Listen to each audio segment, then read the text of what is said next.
Infrabel est gestionnaire de l'infrastructure ferroviaire belge et n'a pas pour vocation de devenir producteur d'énergie. Par contre, nous voulons être un facilitateur dans tout ce qui rend le train encore un peu plus vert, puisque la spécificité de ce projet, c'est qu'on ne transporte pas l'énergie sur de longues distances, donc il n'y a pas de déperdition. Et cette énergie verte, cette énergie éolienne, elle est directement consommée par les infrastructures ferroviaires qui se trouvent à proximité. C'est évidemment un énorme plus pour nous.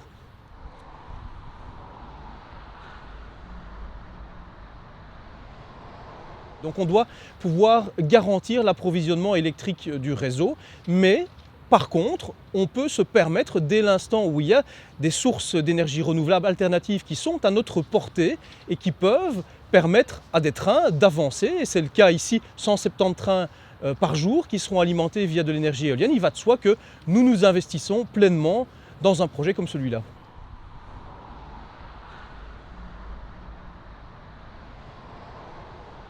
Infrabel est une entreprise publique qui a plusieurs priorités, au rang desquelles celle de diminuer son empreinte sociétale. Nous sommes quand même une entreprise industrielle, même si on est dans un secteur qui veut promouvoir la mobilité et la mobilité la plus propre qui soit.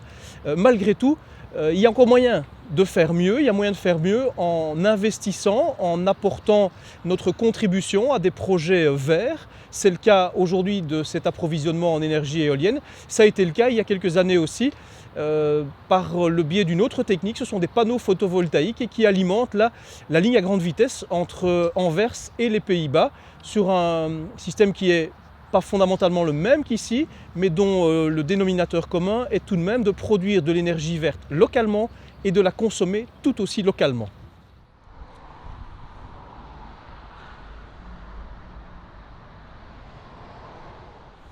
Le train est aujourd'hui le moyen de transport, un des moyens de transport les plus verts.